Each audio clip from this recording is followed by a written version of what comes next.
ceux-là qui ont fait marketing te diront toujours que le département marketing est le département le plus bouffeur d'argent.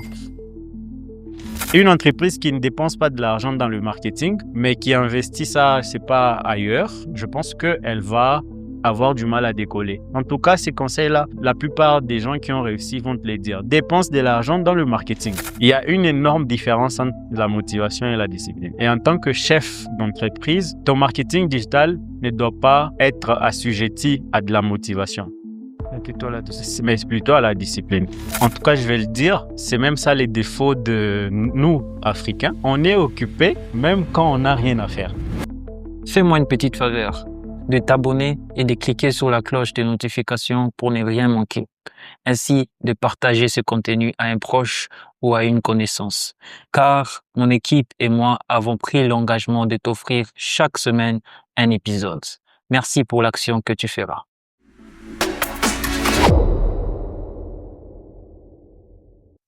Bonjour à tous et bienvenue dans ce podcast Success Growth Connect. Un espace créé pour informer, transformer et connecter. Si vous êtes là pour la première fois, n'oubliez pas de vous abonner et de cliquer sur la cloche de notification. Et si c'est votre première fois, vous pouvez cliquer sur le lien dans la description pour joindre cette nouvelle communauté. Aujourd'hui avec moi, j'ai un entrepreneur, cofondateur de IT Outils Africa, une entreprise qui développe les compétences digitales pour créer des vraies opportunités économiques en Afrique. Il enseigne aussi le web marketing à l'université avec une conviction forte. La jeunesse africaine n'a pas besoin d'assistance, elle a besoin de compétences monétisables. Entre digital et agriculture, il construit des sources de valeurs durables avec une vision claire. Transformer le savoir en revenu. Bonjour, monsieur Henrik. Salut Rémi, comment tu vas? Je vais très bien et vous? Je suis obligé de les dire. Joyeux anniversaire encore une fois. Merci beaucoup. Merci. Ok. Oui. Alors, comment vous allez? Très bien, juste un peu épuisé. J'ai eu 2 semaines un peu chaudes. Okay. J'étais au Kenya pour représenter un peu le Congo.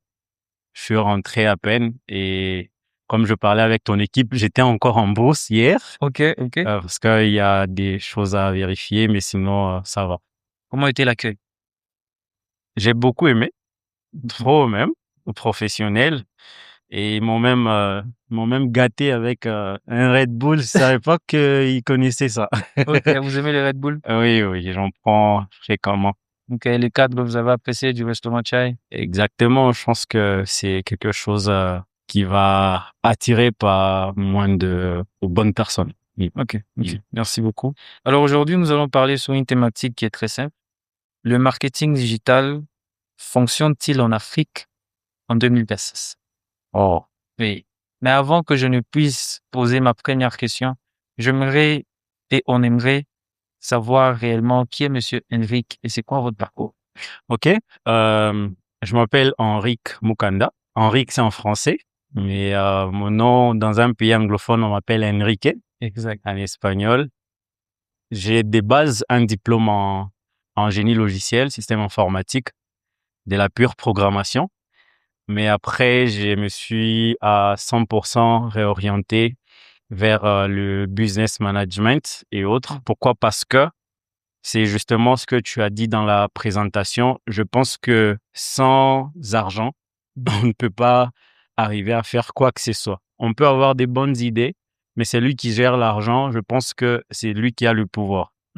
Du coup, je pense que l'autonomisation des compétences, la vente des compétences est très importante. C'est comme ça que, avec mon diplôme en Master of Business Administration, ça m'a aidé à comprendre un peu comment, en plus du profil technique, ajouter l'aspect entrepreneurial et pouvoir me vendre un peu comme toi. J'aimerais bien faire comme toi.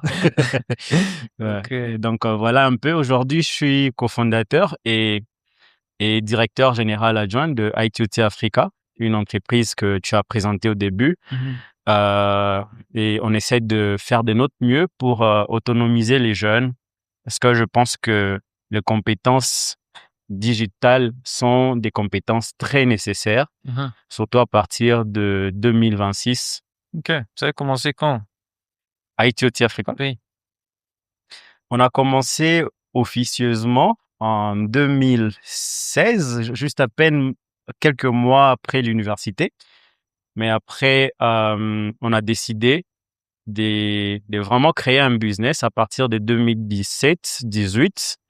Et aujourd'hui, nous sommes dans plusieurs villes et aussi dans un pays étranger. Wow. Wow. Pas seulement au Congo, mais un peu partout. Ouais. OK. Donc, ma première question est celle-ci. En 2026, le marketing digital fonctionne-t-il vraiment en Afrique? Où sommes-nous encore en phase d'adoption? C'est une très bonne question. J'aimerais d'ailleurs poser cette question à mes étudiants, mais je vais être direct. Oui. Je pense que le marketing digital fonctionne, OK. mais pour les gens qui font bien les travaux. Ça veut Pourquoi? dire Parce que c'est devenu un marketing digital, si on va appeler ça, un marketing digital plus smart. plus smart. D'ailleurs, on appelle ça aujourd'hui du smart marketing. C'est-à-dire que on a quitté les niveaux d'adoption. L'Afrique, puisque c'est ça ta question, Oui. l'Afrique n'est plus au niveau de l'adoption du marketing digital, mais on a mûri. Du coup, l'audience que nous ciblons n'est plus une audience qui veut s'adapter, comprendre un peu ce qui se passe. C'est quoi une publication sponsorisée? Ils ont déjà compris que c'est de la publicité. Et donc, aujourd'hui, ça marche, mais pour les gens qui font bien le travail. OK. Vous pouvez un peu nous donner un exemple de quelque chose qui a marché pour ceux qui font bien le travail? OK. J'en ai plein, parce que j'ai eu la chance d'accompagner pas mal d'entreprises dont je peux pas citer le nom parce que il y a souvent des contrats de confidentialité. Mais mon cher Gary, par exemple, c'est lui qui vend Les lunettes. ses lunettes ici. C'est quelqu'un que tout le monde a vu, comment il a commencé. Il s'était approché vers moi et j'ai pu aider autant de fois que je pouvais. Et aujourd'hui, il a un marketing 100% orienté contenu. Oui. Il y a aussi une dame, je viens de penser à elle, elle s'appelle Rachel Molo. Elle est à Goma, un milieu qui, soi-disant, est emprunt à des troubles. Mais aujourd'hui, avec son entreprise de nettoyage, je pense que ça s'appelle Dolce Vita. Elle avait suivi juste un programme de formation dans le marketing digital. Après 6 mois, elle a réussi à ouvrir son bureau ici à Lubumbashi en dépassant même certaines entreprises qui vivent déjà à Lubumbashi, mais parce qu'elle a compris la base. Il ne suffit pas de cliquer sur booster la publication. Il faut comprendre la stratégie derrière. Il faut mettre en place une stratégie derrière. Et qui parle stratégie parle d'un plan avec des objectifs. Donc, voilà un peu les quelques exemples que je peux vous donner. Alors, je vais revenir dessus, surtout sur la stratégie et le plan, parce que j'aimerais un peu plus en parler, sur tout ce qui est stratégie. Mais voici ma deuxième question. Qu'est-ce qui a le plus changé dans le digital africain ces dernières années? Déjà, il y a le pourcentage qui concerne l'accès à Internet qui a beaucoup évolué. Selon les derniers chiffres, on est à peu près 42 millions, 42 milliards. Il faudra vérifier. Oui. À part ça, il y a aussi une chose plus particulière que j'ai compris par rapport à la RDC, c'est que nous sommes presque à 98% des gens qui accèdent à Internet via le mobile, Le téléphone. les téléphones portables. Du coup, qu'est-ce qui a changé? C'est une très bonne question. Avant, on pouvait orienter sa stratégie seulement via des périphériques un peu plus ordinateurs ou autre chose. Mais aujourd'hui, dès que tu mets en place une stratégie, pense directement à mon futur client, mon prospect. Il peut peut-être accéder à ces contenus via son téléphone portable. Du coup, tu adaptes les vidéos, pour Contenu. le contenu, oui, via le mobile. Donc, Oui. ce qui a changé, c'est vraiment ça. Il y a un accès très fort par rapport au mobile et donc les stratégies aussi ont changé. Et je ne peux pas ignorer l'IA qui est Exact. arrivée parce qu'aujourd'hui, même dans les CRM, je vois ça dans certaines entreprises, même dans le CRM, pour ceux-là qui ne savent pas, c'est des logiciels qui nous aident dans la relation entre nous et les clients. Exact. Donc, dans le CRM, on arrive maintenant à bien segmenter les utilisateurs qui sont là. On connaît ceux-là qui ont les intentions d'achat et ceux-là qui ont les intentions de se désabonner ou de ne plus acheter nos produits. Et ça nous permet, grâce à l'IA, ça nous permet de faire des analyses un peu plus intéressantes sur comment anticiper, par exemple, les intentions des consommateurs. Si je dois poser une question qui doit tourner autour de l'IA, est-ce que vous pensez que l'IA peut remplacer l'humain? J'ai l'impression que tu as lu mes dernières publications parce que j'ai pas arrêté de titiller un peu les gens en leur disant clairement que certaines compétences allaient être remplacées par l'IA. Et merci de me donner la parole aujourd'hui, d'en parler de vive voix parce que souvent c'est des textes. Oui. Euh, je pense que l'IA va remplacer les gens, mais les gens qui ne réfléchissent pas assez. OK. Je sais que cette phrase-là va faire un peu tâche, Oui. mais ce que j'essaie de dire, c'est que l'IA ne remplacera jamais les gens qui vont l'utiliser comme étant Un outil. un outil à côté dans son travail. Et ceux-là qui vont arrêter de vivre dans les dénis. Parce qu'aujourd'hui, les dénis, il est très dangereux. Il faut accepter que l'IA est là. Mhm. OK, l'IA est là, ça peut maintenant me créer des formules dans Excel, ça peut me créer des graphiques, ainsi de suite. OK, comment alors je me réoriente sur des tâches qui demandent le côté manuel de choses? Parce que l'IA va remplacer les tâches répétitives. OK. Tout ce qui est répétitif, tout ce qui est automatisation, tout ce qu'on peut arriver à automatiser, l'IA va remplacer ça. Mais ceux-là qui étaient déjà habitués à ces tâches-là, il y a des gens qui travaillent dans des entreprises, leur travail, c'est le matin, rapport, Le rapport. et puis à la fin, mail. L'IA peut le faire aujourd'hui. Exact. Ouais, donc c'est oui et c'est aussi non. Ça va pas remplacer les gens qui se mettent à jour et qui vont s'adapter à ces changements-là. OK. Donc, pour toutes ces personnes qui s'adaptent en utilisant l'IA dans leur domaine, je pense pas qu'ils sont remplaçables. C'est utile. Non, ça sera difficile. OK. Mais après, c'est le monde, il évolue. Mais après, si on voit dans le digital et tout ce qu'on voit sur les réseaux sociaux, il est maintenant très difficile de reconnaître que ceci, c'est de l'IA et que ceci, c'est réel. Quel est votre point de vue sur ça? Mhm. C'est une très bonne question parce que j'en parlais dans un de mes cours à l'UPEL, un cours qui s'appelle éthique et déontologie. J'ai la chance de dispenser ces cours-là et du coup, on parle de tout ce qui est éthique et déontologie, que ça soit du côté du créateur ou du côté du consommateur.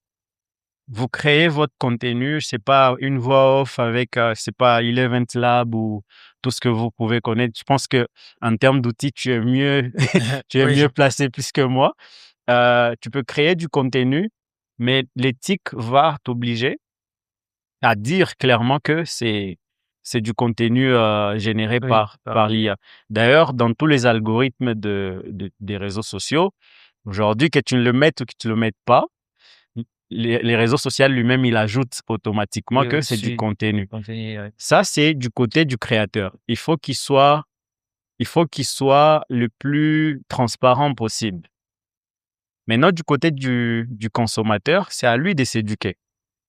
Il doit s'éduquer. On doit aller vers une rééducation pour consommer du contenu généré par l'IA. Parce que ce qu'on consommait avant est très différent de ce qu'on consomme aujourd'hui comme contenu. Et donc, il faut se mettre à jour tout le temps. OK. Comme vous avez parlé de consommation, donc c'est mettre à jour sur la question qui suit, ça veut dire le comportement de consommateurs africains en ligne a-t-il évolué et comment?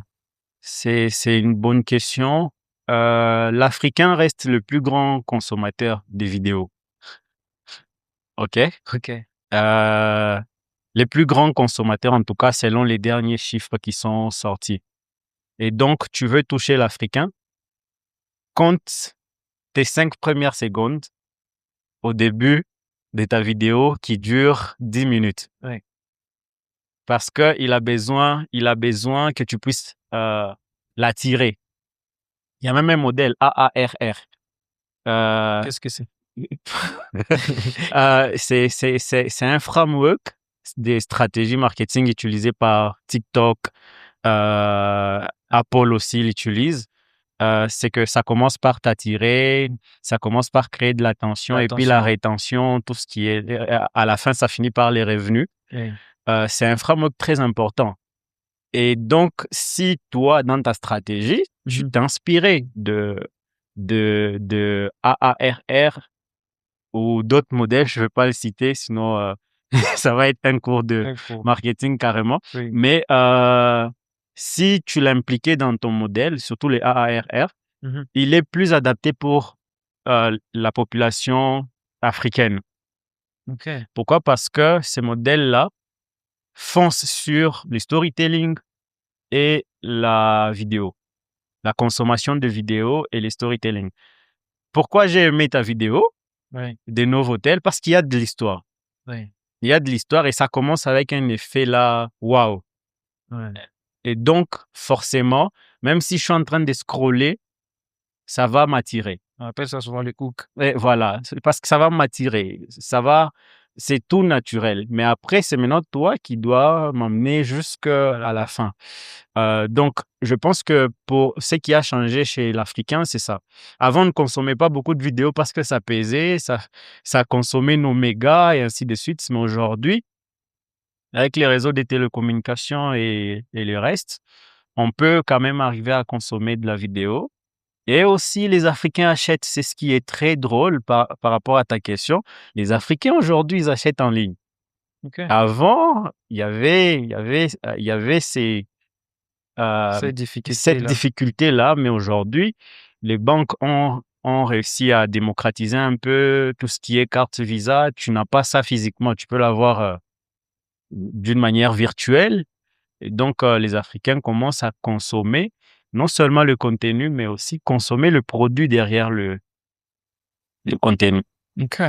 OK, c'est un très point. Là, vous avez élevé aussi tout ce qui est... est-ce que les gens passent plus de temps maintenant à suivre la télé ou à scroller sur les réseaux sociaux? En tout cas, je vais le dire, c'est même ça les défauts de nous, Africains. On est occupé même quand on n'a rien à faire. OK. Qu'est-ce que vous essayez de dire? On est occupé même quand on n'a rien à faire. C'est-à-dire quoi? Tu es Rémi avec ton entreprise. Tu fais une publicité pour inciter les gens à faire quoi? À consommer ton produit ou tes services. Exact. Et donc, tu t'es dit, OK, je mets en place une stratégie pour attirer un peu les gens, s'abonner. Je t'ai entendu au début, abonnez-vous. D'ailleurs, il faut que les gens s'abonnent. OK? Exact. Euh, Abonnez-vous. oui. Oui. Mais tu vas comprendre que les Africains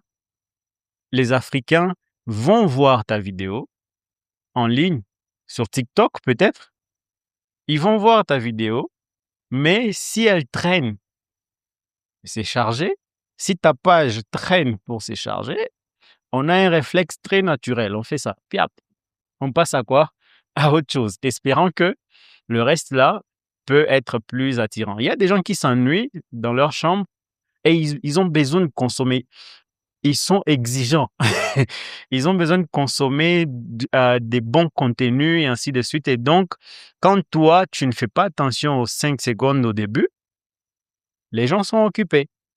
En ne faisant rien, ils sont allongés dans leur lit. Ils font rien, mais ils sont occupés. Ils ne peuvent pas consommer n'importe quoi. Ils passent. OK. Je comprends. Alors, quelle opportunité concrète le digital offre-t-il aux entrepreneurs africains aujourd'hui?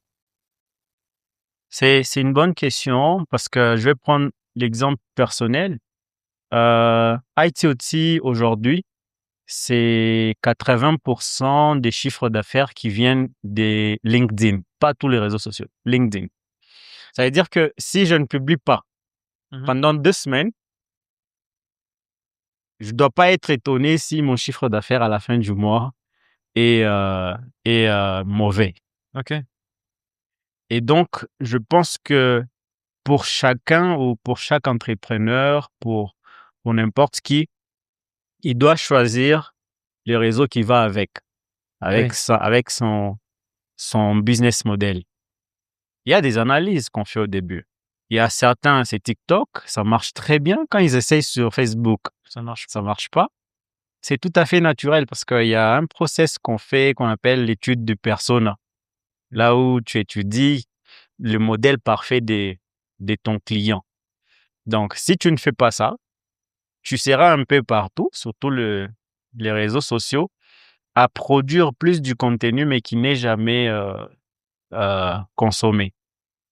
LinkedIn, pour un monde professionnel, pour trouver des partenaires, pour trouver une équipe derrière des conseillers, LinkedIn est parfait. Et pour moi, je me dis que c'est ça pour mon entreprise. Il y a même des gens qui aujourd'hui nous voient et disent, vous, avec LinkedIn, c'est comme si l'algorithme marchait ensemble avec vous, mais c'est parce qu'on a identifié exactement ça. Alors pour les autres entrepreneurs, c'est de faire ces études-là, s'approcher des professionnels comme Rémi qui peut accompagner les gens, s'approcher de ceux-là qui comprennent mieux les réseaux sociaux et recevoir ces conseils-là en termes de OK, oriente-toi vers tel. Parce qu'il y a des gens qui sont sur LinkedIn pour trouver des clients B2C. OK. J'espère que tu me comprends. Oui, je comprends. Oui. Pourtant, LinkedIn, c'est pas trop pour le B2C, c'est pour le B2B.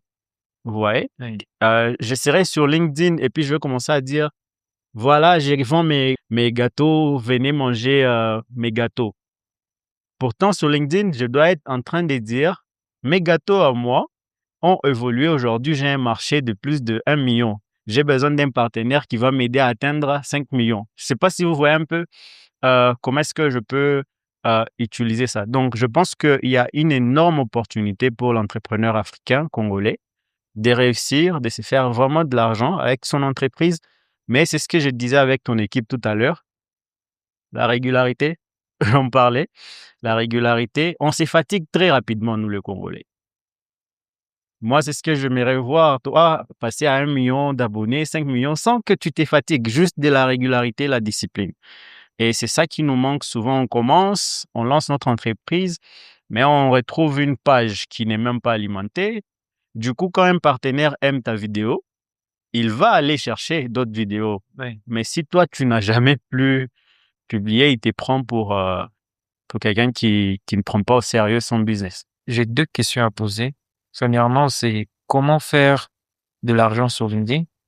Et la suivante, c'est comment et pourquoi les entreprises, généralement africaines, soit congolais aussi, n'évoluent pas sur tout ce qui est digital. La plupart, vous allez voir, moi, c'est quelque chose que je comprends pas, c'est que vous allez voir, vous entrez sur leur compte, ils ont 20K, et après une publication, lorsque c'est publié, il y a 100 likes. C'est quoi le problème? Oui. Exactement. C'est une très bonne question. Je pense que c'est un bon sujet d'étude par rapport à tous ceux-là qui aiment beaucoup étudier le marché. Moi, c'est une passion pour moi. Je peux aller en brousse juste pour étudier si les mamans qui sont là-bas consomment aussi certains produits. Du coup, c'est même ça le piège dans lequel on tombe. J'ai 56 000 abonnés. Quand je publie, j'ai 50 likes seulement, impressions. Et du coup, quand j'essaie on appelle ça en marketing, parce qu'on parle de ces sujets, on appelle ça le taux de conversion. Exact. Le taux de conversion, c'est un indicateur très fort par rapport à la performance de ce que tu recherches sur les réseaux sociaux. Il y a des gens, quand vous regardez par exemple 20 000 abonnés avec 50 likes, déjà quand on calcule les taux de conversion, c'est simple. On va juste faire la différence entre les nombres d'abonnés, ceux-là qui ont vu la publication et puis ceux-là qui ont réagi. Et puis, le tout divisé par combien? Par 100 pour avoir ça en pourcentage. Mais les taux de conversion, selon les réseaux sociaux, ils te disent que un bon taux de conversion, il doit être supérieur à 40%. La plupart des taux de conversion de certaines personnes, vous évaluez, ils se limitent à maximum 15%. Très mauvais. Très mauvais. Et donc, il faut se poser juste ces questions-là parce que c'est ça la question. Il faut se poser la question, pourquoi est-ce que j'ai 50 000 abonnés et que j'ai très peu de gens? L'étude commence à partir de là. Donc, c'est à partir de là que tu vas te dire, OK, peut-être que le contenu que je publie souvent, il n'est pas du tout bon pour les gens qui sont abonnés à moi. Peut-être que j'utilise tu à la place de vous. C'est aussi des choses importantes que les gens ignorent. Et même les images qu'on publie. Par exemple, sur LinkedIn, si je suis expert en marketing, je ne veux pas aller donner cours sur LinkedIn. Je ne veux pas commencer à aller là-bas. Les digital marketing, c'est l'ensemble des services, des actions moyennes, des moyens qu'on met en œuvre pour... Non, les gens connaissent tout ça. Et aujourd'hui, avec ChatGPT, tout ce que tu vas dire, AAARR, STDC, tout ça, ils vont juste interroger ChatGPT et puis ils ont les infos. Donc, on n'a plus à donner cours. Il faut adapter son contenu par rapport à son audience et essayer d'être plus direct que possible. Donc, je pense que ces gens-là ont souvent du mal. Ils ont souvent du mal à avoir un taux de conversion juste à cause de... Ils n'analysent jamais les statistiques, surtout les dames ou les messieurs qui vendent les produits sur leur statut. Je suis sûr que tu en as au moins dans ton répertoire. Quelqu'un qui vend des produits, passez vos commandes, ainsi de suite. Exact, j'en ai. Oui. Je le dis toujours, j'ai dit, vous publiez en désordre. Et la plupart des temps, les gens qui voient vos statuts, ce sont ceux-là qui ont vu ça hier encore. Donc, même audience, même contenu et même style. Il y a même certains qui publient ça comme ça. Tu crois que c'est une ligne là. Et pourtant, ils ont les indicateurs. Ils peuvent analyser l'heure à laquelle les gens regardent le plus les statuts. À la fin de la journée, j'ai eu combien de statuts, des vues et aussi combien de gens ont montré l'intérêt, qui ont dit « je suis intéressé » ou qui ont demandé le prix. Et après, faire des analyses et dire « OK, comme c'est mardi que les gens regardent souvent mes statuts, alors je vais commencer à publier quoi? En mardi. » Donc, c'est juste ça, ces analyses-là. Si tu ne les fais pas, c'est normal que tu puisses avoir 100 000 abonnés et à la fin, tu as juste 5 likes. Mais il y a pour ceux aussi qui payent les abonnés. Ça existait avant. Ok. Aujourd'hui, les réseaux sociaux, avec leurs algorithmes, ont beaucoup évolué. Par exemple, sur LinkedIn, on détecte que tu as acheté, tu peux être blacklisté très rapidement. Il y a un mot qui s'appelle shadow ban. Il faut penser à ces mots-là. On peut te shadow ban facilement sur un réseau social. C'est que les réseaux sociaux ne te bloquent pas et ils ne te laissent pas non plus. Mais tu publies un contenu, c'est comme si tu le publiais dans un ascenseur qui est bloqué quelque part.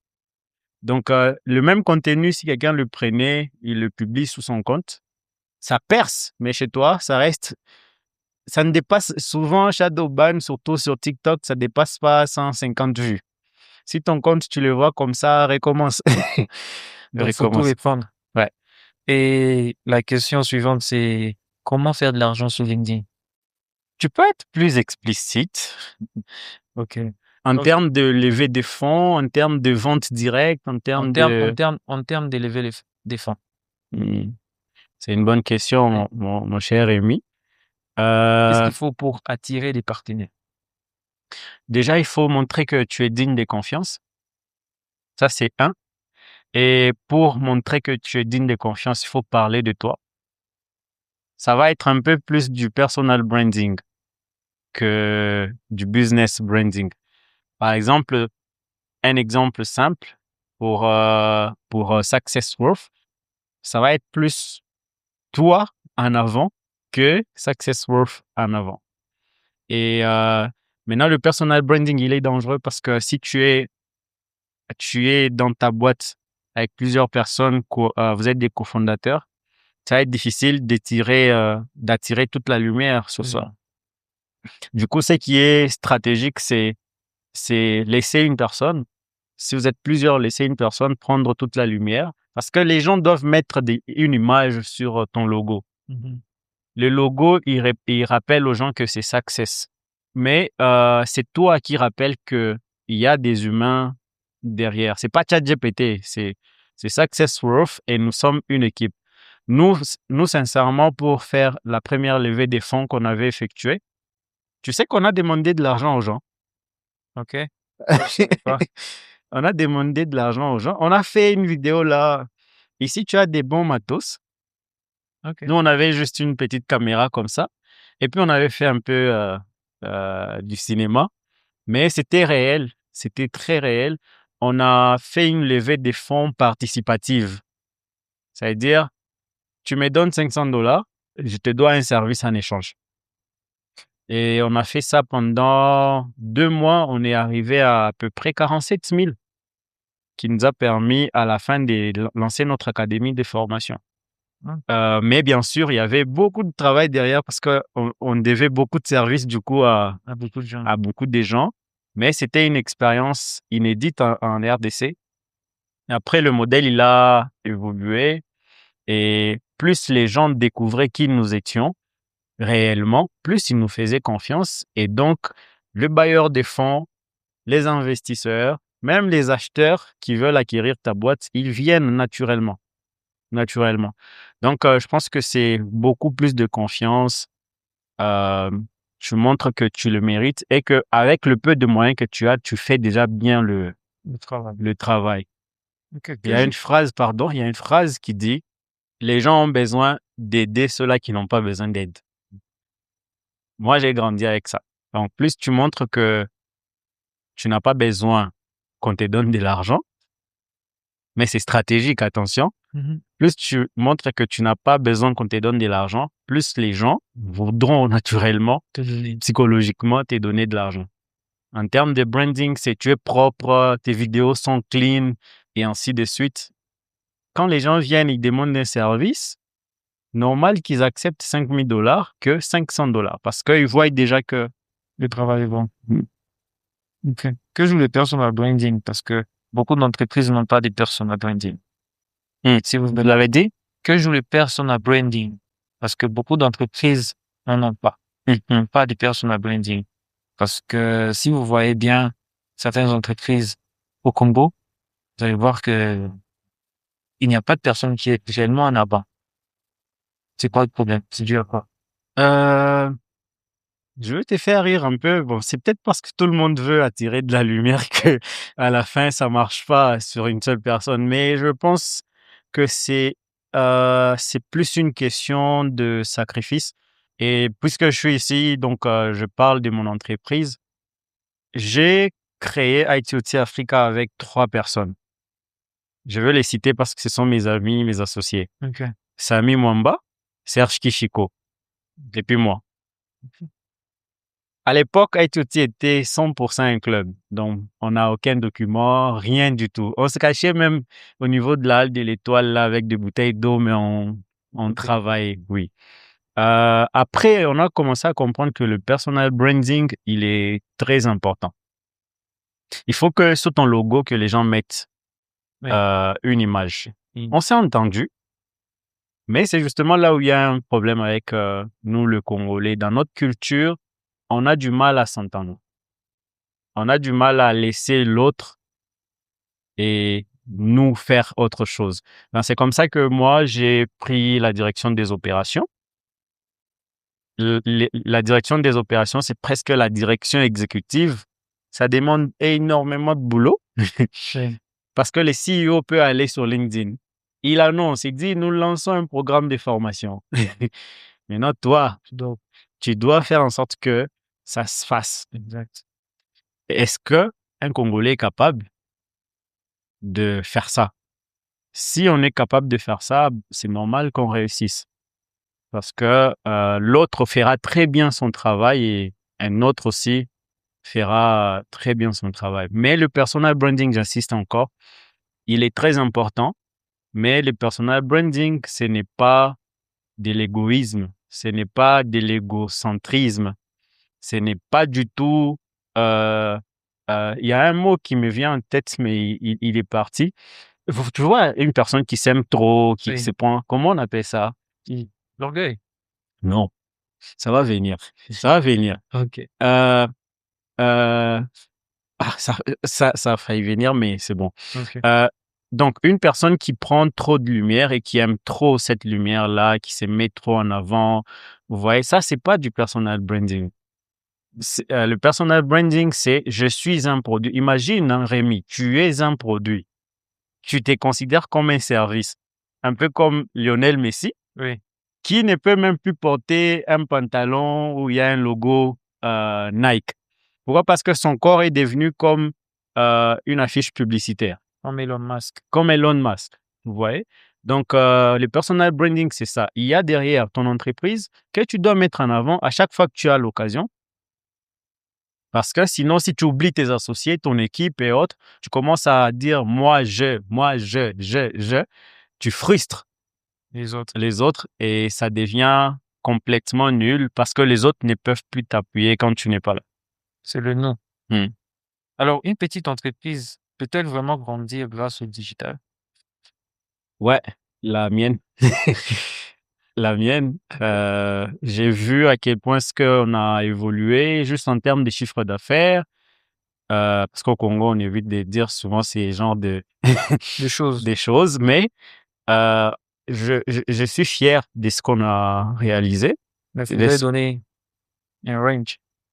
On n'est plus une start-up, je le disais à ton équipe. Oui. On n'est pas une start-up. Beaucoup de gens disent IoT, c'est une start-up. Non, on est une PME. Donc déjà ça, pour ceux-là qui sont plus informés, ils comprennent que les chiffres d'affaires, lui aussi, il a déjà, L'école. non, pas décollé, mais changé de cap Ok. par rapport à la fiscalité au WADA et autres. Oui. On ne peut plus être considéré comme Une une start-up. start-up. Ok. Donc oui, une entreprise peut évoluer grâce au digital. Il y a pas mal d'exemples qui me viennent en tête. Je pense que j'en ai déjà parlé, Oui. juste en donnant l'exemple de lunettes. Mais il y a aussi un monsieur, si vous allez sur TikTok, il s'appelle Marcus Ball. Ball comme le ballon. Non. C'est un étudiant que j'ai accompagné pendant presque 2 mois, 3 mois. Aujourd'hui, son compte est à plus de 1,5 million d'abonnés TikTok. TikTok. Oui, et il a créé une entreprise derrière qui fait maintenant Ce service-là. non, comment vous appelez le fait de mettre une marque dans une vidéo? Des placements, Des voilà. placements de produits. Il fait des placements de produits dans ses vidéos. Et tout ce que lui, il fait, c'est quoi? Il est amoureux du basketball. Mhm. Du coup, il va sur YouTube, il découpe des vidéos et puis il va dans une application CapCut ou autre. Il fait un montage avec un fond et tout ça. Et aujourd'hui, c'est à 1,5 million. Je ne te parle pas de produits qu'il a déjà placés dans ses vidéos. Et aujourd'hui, il n'est vu même plus ici à Lubumbashi. Ah, Ouais. ok. Grâce à ça. Ouais. Donc, une entreprise peut très bien décoller si elle prend au sérieux le digital. Ok. Ok. Quel secteur profitant le plus du marketing digital en Afrique? Alors, ce qui est sûr, c'est que le secteur du mining, il y a un étudiant qui m'avait dit, est-ce que toutes les entreprises ont besoin du marketing digital? Je pense pas. J'avais dit oui, parce que on a tous besoin de se vendre. On va pas répéter la définition du marketing digital. Oui. C'est la vente ou la promotion, mais ça ne se limite pas là. Exemple, si Vodacom aujourd'hui mettait ses affiches sur toute l'avenue Camagnola à Lubumbashi, Mhm. est-ce que c'est pour que les gens lisent ou juste pour empêcher son concurrent de le faire? Moi, je pense juste que c'est pour empêcher son concurrent de le faire. Parce Ouais. qu'en réalité, je me rappelle, il y avait un étranger qui est venu à Lubumbashi. Lorsqu'il est arrivé, il a vu Vodacom. Il a quitté les tronçons du l'aéroport jusqu'en ville. Il y avait que les panneaux de Vodacom, Vodacom ville. Mais il s'est posé la question, c'est quoi Vodacom? Un peu. Moi, je pense que c'est pour empêcher aussi pour concurrents de faire. Donc, on est d'accord que le marketing digital ou le marketing classique dépend de phase d'une entreprise. Il y a une phase durant laquelle une entreprise va passer où elle aura besoin de plus de visibilité. Success growth. Tu as besoin de bousculer les lignes. Genre, que les gens se disent même, ah, il y en a un à Fanini, un petit chat. Donc, il faut ces niveaux-là. Mais il y aura aussi un niveau où tu vas atteindre, où tu vas te dire, bon, pas besoin de lancer de publicité. Je vais juste payer un panneau publicitaire quelque part et rester là-bas. Donc, il y a des phases d'acquisition. Là, en ce moment, tu es en pleine phase d'acquisition où tu montres les gens c'est quoi ton tunnel et comment tu convertis à la fin pour que Henrik te donne de l'argent. Tu as besoin de plus du travail. Donc, je pense que chaque entreprise a besoin du marketing digital, mais ça dépend des phases et aussi des objectifs. En tout cas, j'ai bien retenu ça. Et quels sont les principaux freins au développement du marketing digital en Afrique? Si tu me posais cette question il y a 2 ans, j'allais te parler d'infrastructure et d'Internet comme frein. Aujourd'hui, je pense que ce n'est plus une excuse. Ce n'est plus une excuse comme elle occupait un peu, même 70% d'excuses par rapport à l'époque. Aujourd'hui, c'est plus de l'apprentissage. Voilà. Ce qui bloque le marketing digital d'exploser ou même d'aider les entreprises à exploser, c'est justement ce que j'ai dit, le manque de régularité. Mais le manque de régularité, lui aussi, il vient par rapport au manque de stratégie. Beaucoup de gens aujourd'hui se disent, je mets en place une stratégie dans ton entreprise pour exploser les ventes. Mais un bon marketeur, il va faire un vrai travail d'état des lieux. Il entre dans SuccessWorth, il voit ce qui est déjà là, et puis il optimise ce qui marchait déjà, sans pouvoir remplacer, et puis il crée une discipline dans la création de contenu, dans l'acquisition des clients, une discipline, pas une motivation. Pourquoi? Parce que le marketeur trop ambitieux, il va dire voilà, on va commencer à publier, mais après 1 semaine, 2 semaines, il fait quoi? Il oublie. L'autre fois, je suivais dans un de tes épisodes, je pense que c'est Yedidia qui parlait de ça. Oui. Il parlait de la motivation et la discipline. Exact. On a besoin de ça. Il y a une énorme différence entre la motivation et la discipline. Et en tant que chef d'entreprise, ton marketing digital ne doit pas être assujetti à de la motivation, Mais plutôt là-dessus. mais plutôt à la discipline. Parce que si il y a une discipline, ça signifie qu'il y a aussi une discipline dans la création de contenu. Il y a aussi des improvisations qui sont quand même bien préparées. Ok, aujourd'hui, on ne tourne pas d'épisode. Comment on fait pour quand même garder de la régularité? Ouais. Donc, c'est vraiment ça qui manque la plupart des temps. Je vais ajouter avec un exemple très simple. Parce qu'on a commencé les épisodes du podcast sur cette sport. On a commencé en décembre. Donc, moi, je me suis dit, on va prendre l'avance. Les productions ont commencé en décembre. Donc, on à produire les épisodes en décembre. Et les publications vont commencer en janvier. Ça veut dire que je programme. Tu ne prends pas ça au hasard. Oui. C'est justement ça, cher Rémi, si tu maintiens, nous, c'est comme ça qu'on a quitté de 18 abonnés à, aujourd'hui, on est à combien? 38 000 abonnés sur LinkedIn, imagine. Je te parle d'un des réseaux sociaux les plus presque complexes, mais dès que tu comprends que il faut de la discipline dans la création de contenu, il faut aussi un objectif. Tu recherches des clients, tu recherches des partenaires ou un emploi finalement. Parce que tu vas voir des gens aujourd'hui, ils disent je suis open to work, mais après demain, oh, je viens de créer mon entreprise, j'ai besoin de partenaires. Donc, il n'y a pas une définition. Du coup, c'est compliqué. Je voudrais parler sur un point, c'est organique et tout ce qui est campagne boostée. Alors, quand il s'agit d'organique, ça veut dire les gens viennent naturellement. Mais quand c'est boosté, ça demande beaucoup de paramètres. Et les gens oublient de le faire. Alors, ça se fait que lorsque vous boostez, il y a n'importe qui vient. Et généralement, vous allez voir que soit c'est les abonnés qui va augmenter, soit c'est les likes. Et puis après, lorsque vous essayez de faire une publication, la publication stagne. C'est quoi le problème?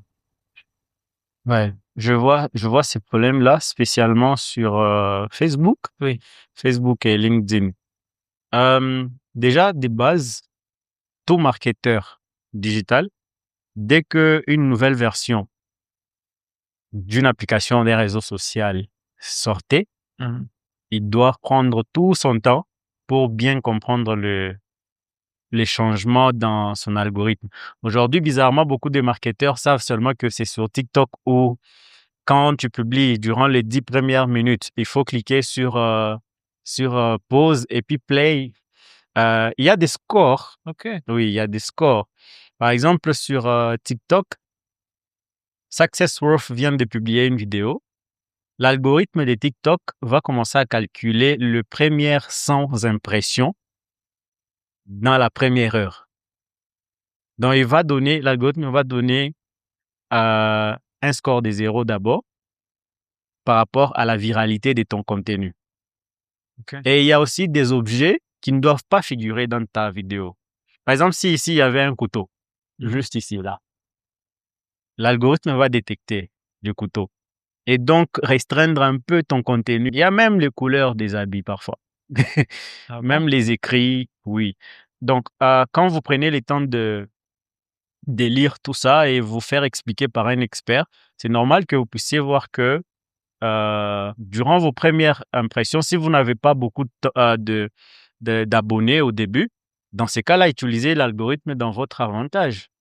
Vous publiez la vidéo, demandez à votre équipe d'aller vite sur la vidéo, liker, et puis entrer même dans le commentaire. Même si tu ne commentes pas, tu fais juste comme si tu commentais, Oui. et puis tu effaces, et puis tu mets pause, et puis tu mets play, et puis tu fais passer la vidéo, et puis tu reviens.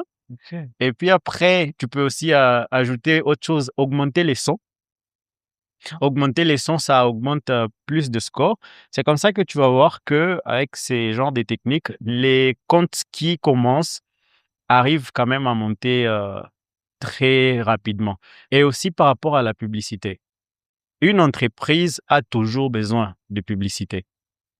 Il ne faut pas compter à 100% sur du contenu, sur de l'organique. C'est mentir à soi-même. L'organique prend du temps. Mais que faire lorsque tu viens de commencer et tu n'as pas beaucoup de temps? Parce que dans l'entrepreneuriat, comme tu peux bien le savoir, le timing, c'est quelque chose de très important. Oui, très important. Si tu oublies juste de surfer sur la vague pendant que c'est ton moment à toi, la nature a horreur du vide. Quelqu'un d'autre va comprendre.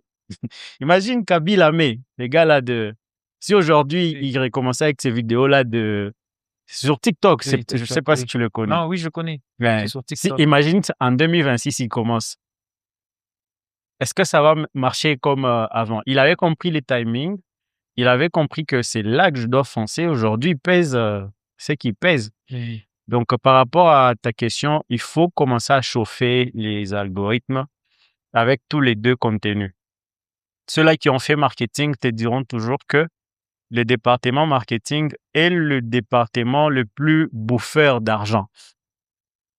Donc, une entreprise qui ne dépense pas de l'argent dans le marketing, mais qui investit ça, c'est pas ailleurs, je pense qu'elle va avoir du mal à décoller. En tout cas, ces conseils-là, la plupart des gens qui ont réussi vont te les dire. Dépense de l'argent dans le marketing. Dépense de l'argent dans le marketing. Parce que c'est celui-là qui prend... Il y a Jumia, je pense. Jumia, une entreprise là, ivoirienne. Elle a dépensé 396 000 $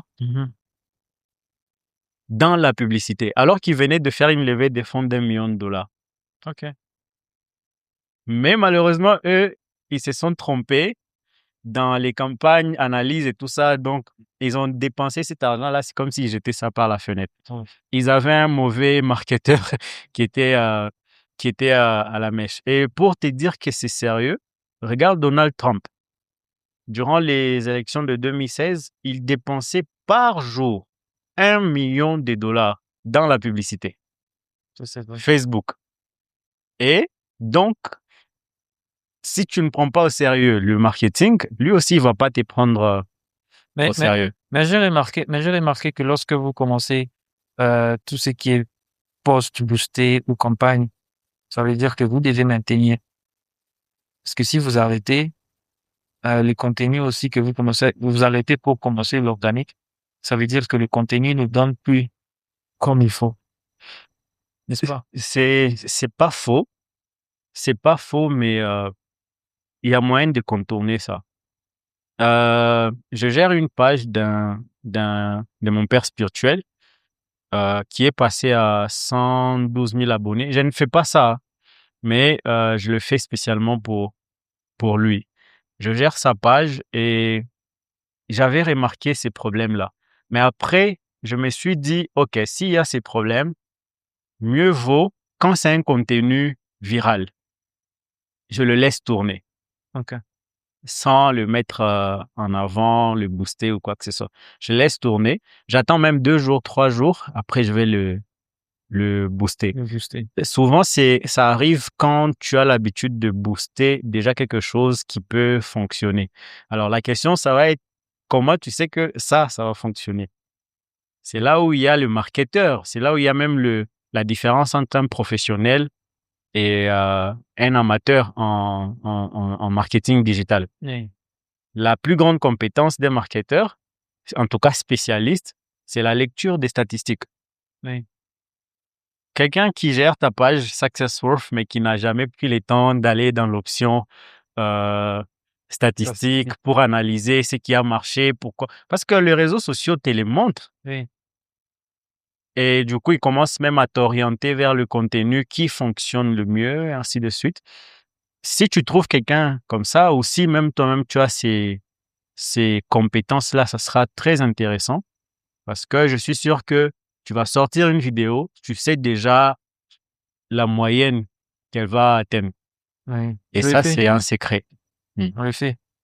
Alors que si je dois poser une question qui tourne autour des influenceurs, quel est votre avis sur les influenceurs? Le marketing d'influence, je l'ai utilisé quand j'étais à fond dans les e-commerce. Mais je peux dire qu'aujourd'hui, c'est une période révolue. En tout cas, selon mon analyse. Pourquoi? Parce qu'aujourd'hui, il y a maintenant des influenceurs virtuels. Tu peux aller sur un site, tu crées ton influenceur. Tu dis, j'aimerais qu'elle puisse avoir des yeux comme ça ou qu'il puisse avoir des lunettes, cette coiffure. Et il y a des comptes comme ça qu'on suit sur Instagram qui ne sont pas des vraies personnes, qui sont des IA, mais qu'on suit et qui viennent même nous présenter des produits. OK. Donc, je pense que ça marchait à l'époque où on faisait encore confiance à des influenceurs. Mais aujourd'hui, avec pas mal d'infos qui sont sorties, un flux voleur, je sais pas si tu es au courant de ça, un flux voleur. C'était même mené par un rappeur, là, je vais pas citer son nom, un rappeur là français, très populaire. C'est lui qui prenait ces dossiers-là en main. C'est arrivé même au niveau de la justice où les influenceurs étaient en train de présenter des produits de mauvaise qualité à leurs abonnés. Et donc, il y a eu un fléau total. Donc, aujourd'hui, dans le monde anglophone, le marketing d'influence fonctionne, mais il faut très bien choisir ton influenceur. OK. Il faut très bien choisir son influenceur et il y a aussi une analyse par rapport à son contenu qu'il faut faire. Oui, moi, je pense que beaucoup d'entreprises ne regardent pas tout ce qui est analyse. Bon, la majeure partie, parce qu'ils se disent peut-être, ce qui regardent le plus, c'est les likes et les abonnés. Et ils se disent, OK, cette personne est influente, on peut le prendre. Mais je pense qu'il faut aller un peu dans les statistiques parce que On peut regarder quel type de personnes il touche, les tranches d'âge. Parce que si moi, par exemple, chez SuccessProf, je veux prendre un influenceur, ça sera pas n'importe qui. Parce que je sais si je prends telle personne et que il doit parler de mes services, mes produits, ça peut ou ne pas marcher.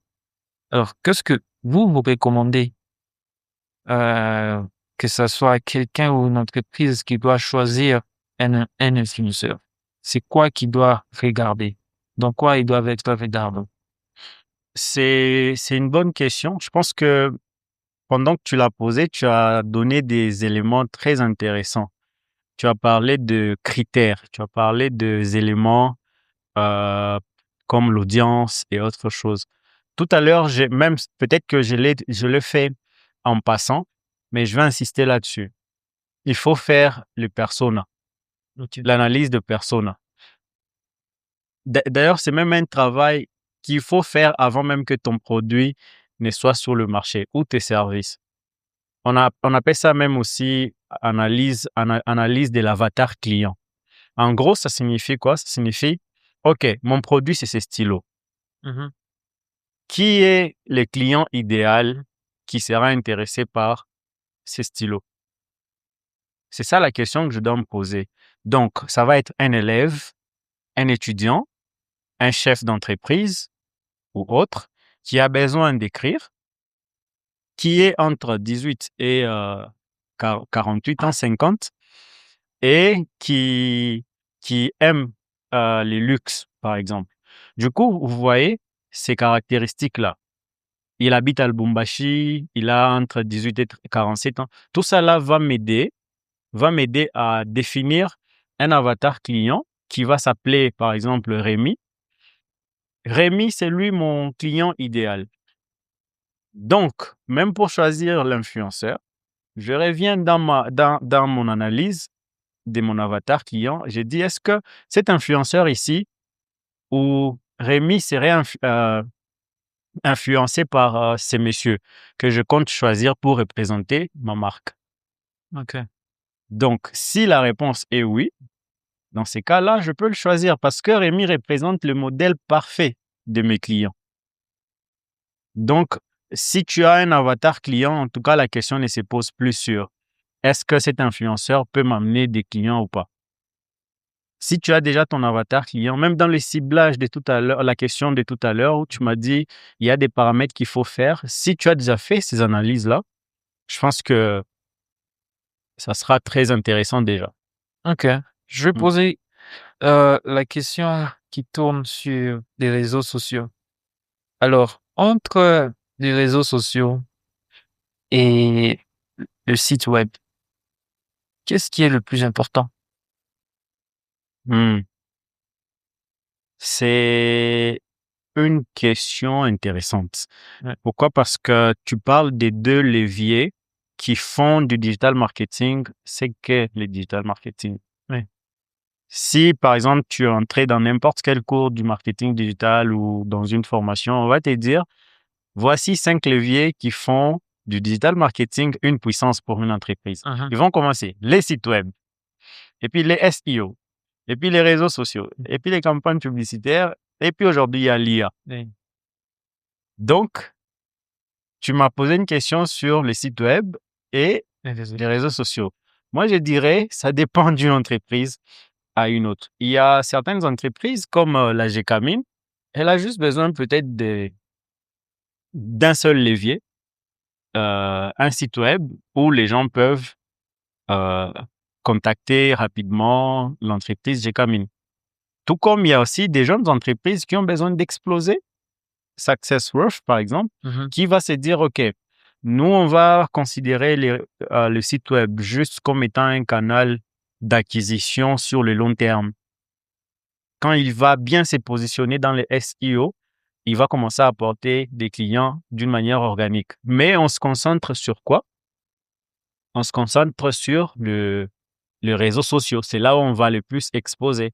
Mais aujourd'hui, laisse-moi te dire, on ne peut pas se passer d'un site web. On peut se passer des réseaux sociaux, mais on ne peut pas se passer Le site web. d'un site web. Pourquoi? Parce que les sites web, c'est du long terme. Oui. C'est stratégique. ça montre le côté corporate d'une entreprise. Il y a même certains qui disent que si, par exemple, ton site, c'est successworth.com et qu'on allait dans un navigateur, on tape successworth.com, mais qu'on tombait sur autre chose que Successworth, les gens ne te prennent pas trop au sérieux. Pourquoi? Ah bon? Oui, même les investisseurs, ils analysent ça. OK.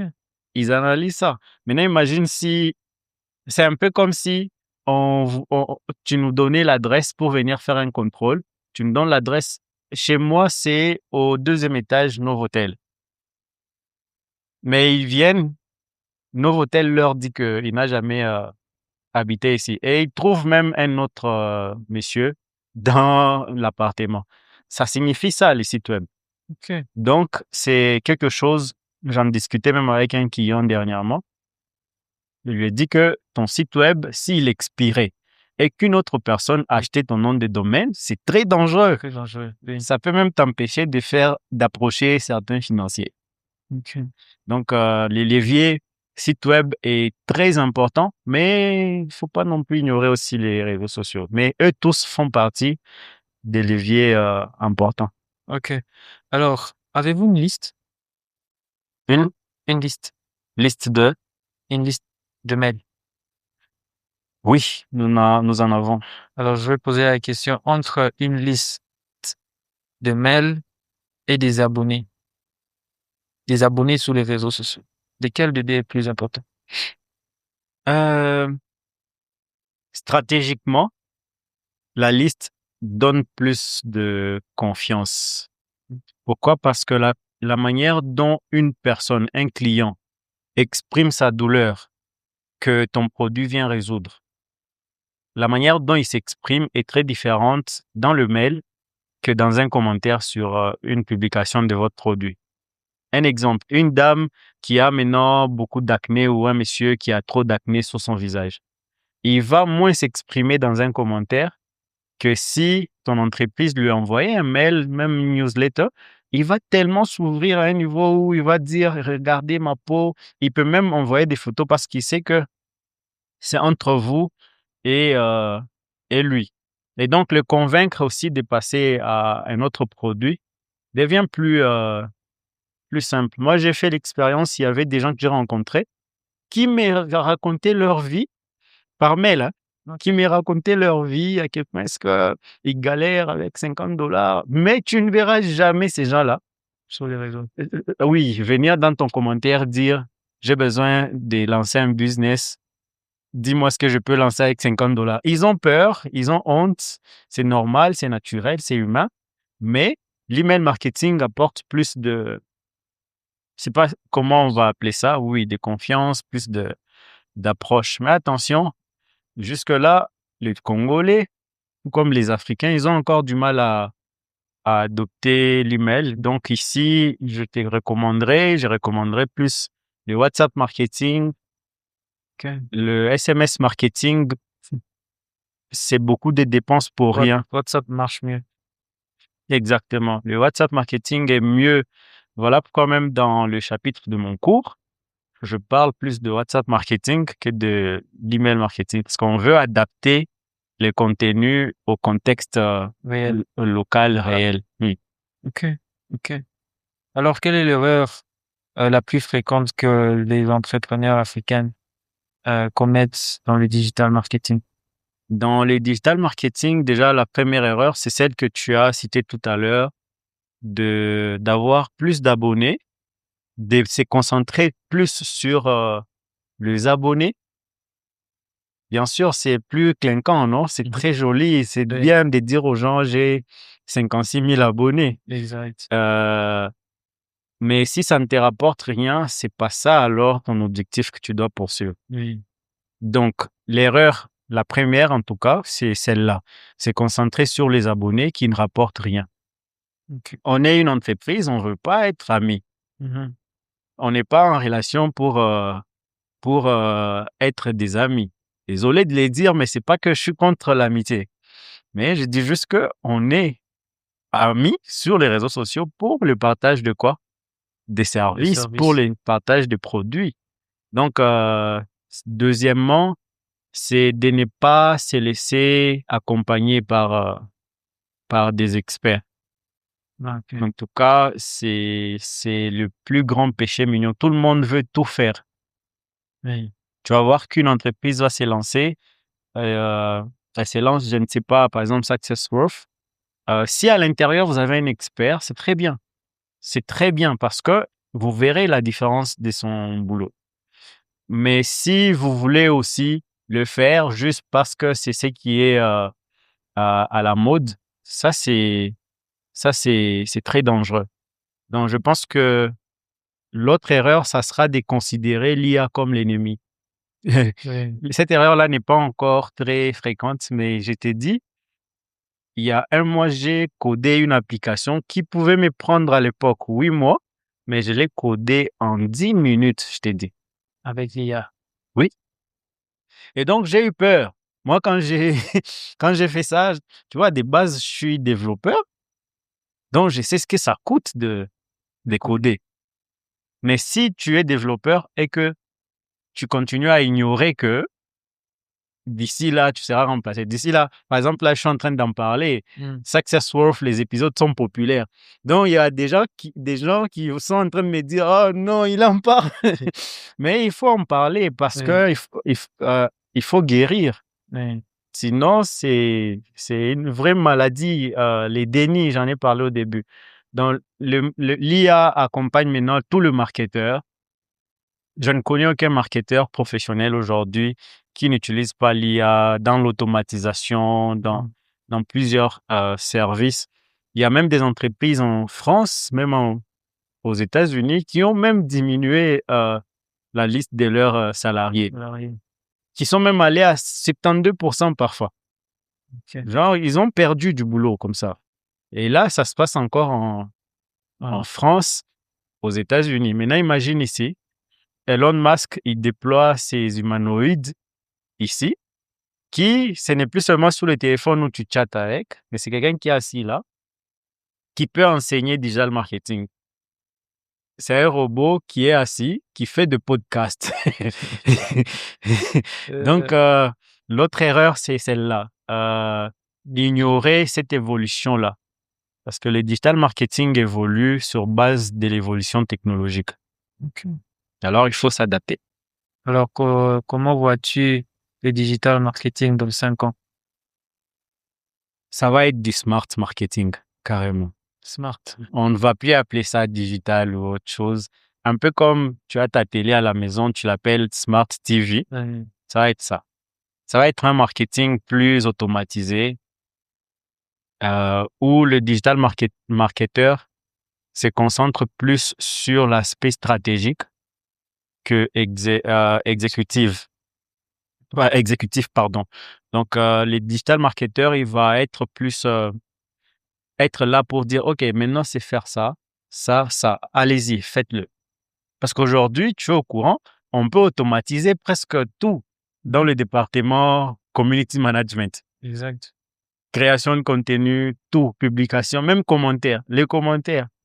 Et puis, il y a des gens qui m'écrivent, par exemple là, il y a des gens qui m'écrivent, qui pensent qu'ils chattent avec moi. C'est déjà automatique. Mais on a déjà automatisé tout ça, même les services clients et autres. Donc, ça va être ça, c'est marketing digital dans 5 ans.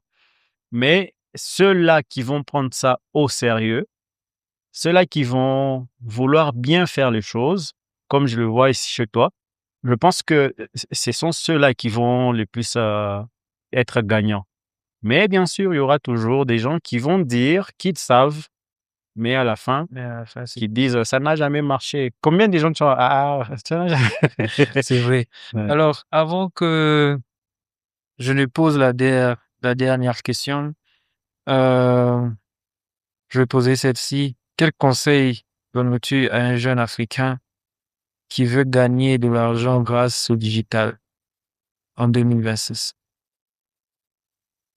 Ouais, je vais être honnête et c'est ce que j'ai toujours fait, même avec ceux-là que j'ai accompagnés personnellement ou en groupe ou autre chose. Même si on dit business en ligne, même si on dit business digital, réussir dans le digital, tout ça là, il y a un mot qui revient tout le temps. Lequel? C'est business. C'est un business comme tous les autres. Donc, qui demande du sérieux, Mhm. qui demande un business plan. Pas Successworth commence à prendre de l'ampleur, c'est là que tu commences à penser au business model. Non, tu anticipes déjà. Tu dis, ça va exploser, je dois déjà savoir. Combien de gens aujourd'hui ont vu leur compte TikTok être tellement gros qu'à la fin, ils ne savent plus comment le monétiser. Mhm. Ils se posent des questions maintenant. Oh, monsieur Henrique, je voudrais monétiser mon compte. Mais malheureusement, tu n'avais pas déjà pensé à l'aspect business Mhm. de ton compte. Donc, ça va être difficile à faire quoi? À monétiser. Alors, ce qu'il faut faire, c'est de penser déjà, anticiper le fait que ça sera un business. Et donc, si c'est un business plan.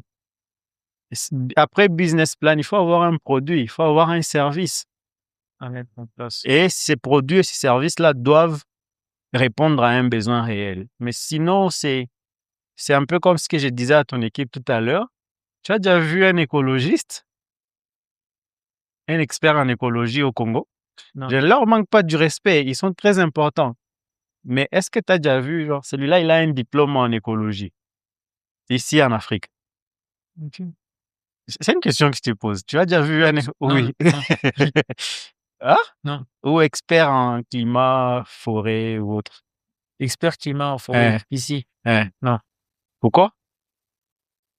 Parce que peut-être que je ne connais pas ou qu'il n'y en a pas. Tu as déjà vu un économiste?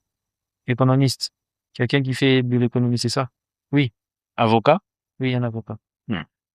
Donc, c'est un métier rare de l'autre côté. Oui. Écologie, forêt et autres. Mhm. Tu vois?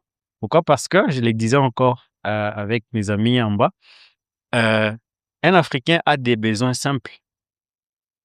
On a des besoins simples. On n'est même pas trop exigeant. On n'a pas besoin que ChatGPT devienne un peu plus explosif pour que nous puissions l'apprécier. Ce n'est pas que nous ne prenons pas au sérieux. Mais jusque-là, ce qu'on se pose comme question à la fin, c'est est-ce que je veux payer mon loyer? Est-ce que je veux manger le soir? Et si j'ai ces deux choses ou autre chose qu'on peut ajouter, je pense que c'est déjà très important pour l'Africain. Donc, le conseil que je donne à celui qui veut lancer un business, c'est quelque chose qui peut exploser très rapidement. C'est ça même l'avantage avec le digital. Ça peut exploser très rapidement jusqu'au point où si tu ne t'es pas préparé, tu vas devoir vouloir subir les choses au point où tu vas perdre le timing. Est-ce que je parlais du timing? Ok. Vous avez parlé là de quelqu'un qui a commencé et puis il a explosé. Ça peut être sur TikTok. Parce que vous allez voir une publication qui n'a même pas de sens sur TikTok et qu'il est posté. Ça fait 1 million de vues. Et il se pose la question, qu'est-ce qui va pas? Il poste une seconde vidéo. Ça fait 30 vues. C'est justement un problème, ça, non? Pas du tout. Lui, il s'est fait de l'argent s'il est malin. Dernièrement, il y a des vidéos qui ont fait fureur. Là, on montre des bébés en train de dire à leur maman, aujourd'hui, j'attends à 1h du matin pour vous réveiller. Je vais pleurer toute la nuit. Ça ne te rappelle rien? Ouais, je suis sûr qu'il y a des gens qui ont vu des vidéos comme ça, des enfants, des bébés qui sont en train de gymer, de Ok. faire des gyms et tout ça. Ces vidéos-là sont générées par l'IA. Yeah. Aujourd'hui, ça tourne plus. Mais quand c'était en tendance, Oui. certains comptes qui produisaient ces vidéos-là Oui. ont vu leur compte exploser, certains même à 2 millions et autres. Déjà, un compte qui est à 2 millions d'abonnés, avec des réactions des 40 millions d'abonnés, c'est déjà un salaire à la fin du mois que tu récupères des TikTok Creator Fund programme. Mais après, Creator Fund ou la monétisation sur Instagram, n'est pas justement disponible ici. Sur Facebook, oui. Oui, sur Facebook. Oui. Instagram reste encore Instagram, hein. Si vous regardez bien, Facebook est en train de déployer lentement certaines fonctionnalités. On ne voyait pas de publicité sur WhatsApp. Aujourd'hui, tantôt on en voit. Tantôt, on ne voit pas. Il y a des statuts sponsorisés aujourd'hui. Donc, ils essayent d'étudier. Par contre, chez les autres, dans d'autres pays, par exemple, juste ici au Kenya, tu vas voir que dès que tu es là-bas, c'est un autre Instagram, c'est un autre TikTok. Quoi, parce qu'ils déploient leur système, leurs algorithmes suivant les réalités contextuelles. Ouais. Donc, il faut attendre, il faut patienter, mais après, il faut se concentrer sur ce qui marche. TikTok fonctionne très bien. Je connais beaucoup de gens qui ont, en tout cas, ça va faire un peu une phrase trop entrepreneur, mais qui ont commencé à partir de zéro avec leur compte. Parce qu'il y a ceux-là qui disent, j'ai commencé mon entreprise juste avec $10 dans ma poche. Je veux pas être ça, mais j'ai vu des gens, j'en connais beaucoup. Je vous ai parlé de Marcus. C'est un Congolais, un jeune comme ça, OK. mais qui est dans le programme TikTok. OK. OK. Alors, la toute dernière question, qui est l'ultime question. Alors, qui est celle-ci. Qui aimeriez-vous voir assis dans cette chaise prochainement? Ah, c'est une question complexe, hein.